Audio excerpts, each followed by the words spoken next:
तो इस खबर पर आपको बता दें कि हमारे साथ एक्सक्लूसिव बातचीत के लिए नीलम सराइक, जो कि खुद प्रत्याशी है, एक्सक्लूसिव जानकारी बातचीत के लिए जुड़े हुए हैं। नीलम सराइक जी, बहुत बहुत स्वागत है आपका जनता टीवी पर। सबसे पहले आपको ढेर सारी शुभकामनाएं कि आपको अब टिकट मिल चुकी है। जीत के लिए कितना तैयार? धन्यवाद।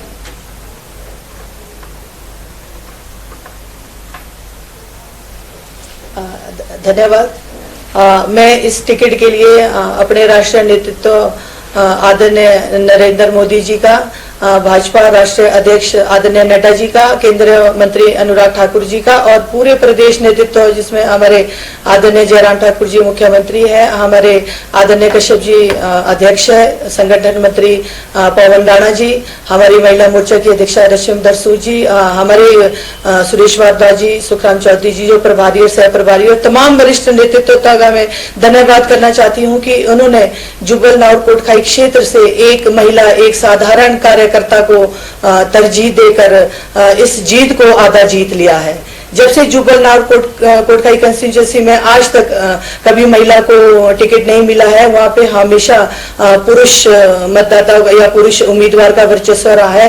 पहली बार एक महिला को, एक आम कार्यकर्ता को टिकट मिला है। इसके लिए ये भारतीय जनता पार्टी की ब्यूटी है कि भारतीय जनता पार्टी का जो नेतृत्व है, वरिष्ठ नेतृत्व, केंद्रीय नेतृत्व, वो हमेशा महिलाओं को तरजीह देता है, वो चाहे पार्टी लाइन पे हो, चाहे सरकार में हो, उन्होंने हमेशा महिलाओं को तरजीह दी है। जब हिमाचल प्रदेश में आदरणीय धूमल जी के नेतृत्व में भारतीय जनता पार्टी की सरकार थी, उस टाइम भी महिलाओं को 50% आरक्षण पंचायती राज चुनाव में दिया गया था, जिसके बलबूते मैं भी आज यहाँ तक पहुंची हूँ। एक बार मैं प्रधान रही हूँ और 3 बार मैं जिला परिषद मेंबर रही हूँ और अब भी आदरणीय जयराम ठाकुर जी के नेतृत्व में जो हिमाचल प्रदेश में भारतीय जनता पार्टी की सरकार है, इसमें महिलाओं को हर उसमें प्लेटफॉर्म पे एक तरजीह दी जाती है। इसके लिए हम पार्टी का वरिष्ठ नेतृत्व का कोटि कोटि धन्यवाद करती हूँ और पूरी उम्मीद के साथ मैं ये कहना चाहती हूँ कि मैं ये सीट जिताकर भारतीय जनता पार्टी की झोली में डालूंगी। जी, नीलम सराइक जी, आपसे जानना चाहेंगे कि चुनावी रण में आप किन किन मुद्दों को लेकर जाएंगे?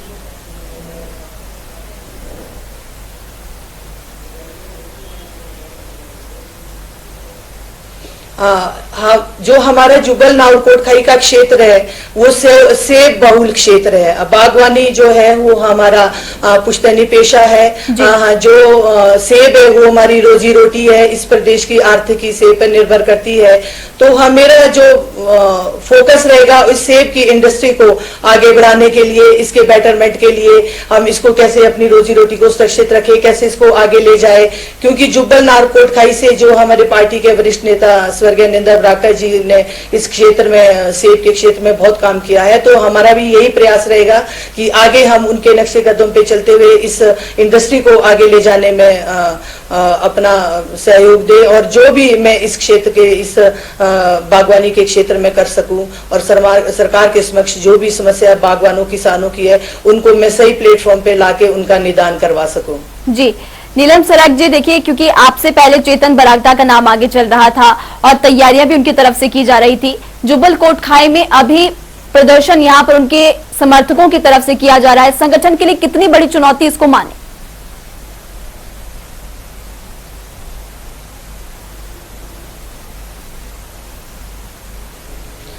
देखिए मैडम, ऐसा है कि जब उपचुनाव का बिगुल बचा था आदरणीय निंदा ब्राक्टा जी के निधन के बाद, तो जुब्बल कोटखाई से हर एक कार्यकर्ता ने टिकट के लिए अप्लाई किया था, जिसमें 4-5 लोग थे जिन्होंने सबने अप्लाई किया था।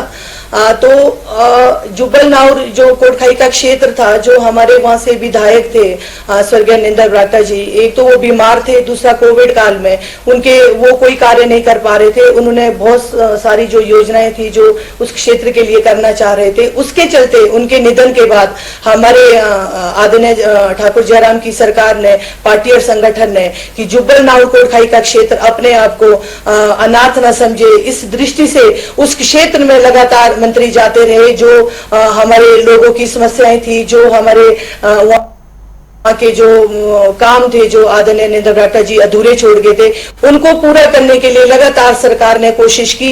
इसके चलते वहां पे हमारे सरकार के मंत्री लोग जाते रहे। तो स्वाभाविक सी बात है, आदरणीय चेतन बरागटा जी भी टिकट की दौड़ में थे, मैं भी थी, हमारे साथ 2-3 लोग और भी थे।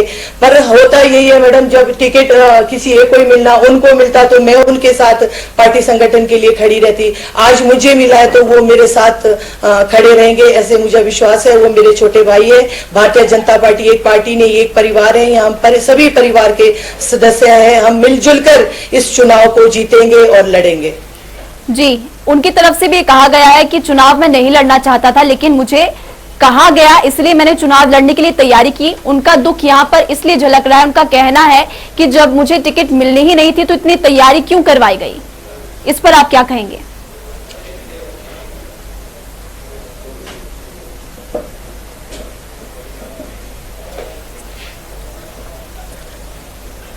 देखिए, ये टिकट का जो निर्णय हुआ है, ये राष्ट्रीय नेतृत्व राष्ट्रीय स्तर पर हुआ है। इसमें मैं कोई टिप्पणी नहीं करना चाहूंगी। एक भारतीय जनता पार्टी ने एक आम कार्यकर्ता को, परिवारवाद को दरकिनार करके एक आम कार्यकर्ता, पार्टी का निष्ठावान वफादार कार्यकर्ता आगे आए। इसी सोच के तहत ये टिकट का आवंटन हुआ है। इससे ज्यादा मैं कुछ नहीं कहना चाहूंगी। आखिरी सवाल आपसे, पूर्व विधायक रोहित ठाकुर आपके ओपोजिट में है, आपके ओपोजिट में चुनाव वो लड़ेंगे, कितनी बड़ी चुनौती और किस तरह से जीत दर्ज करेंगे? जीत के लिए कितने आश्वस्त हैं आप?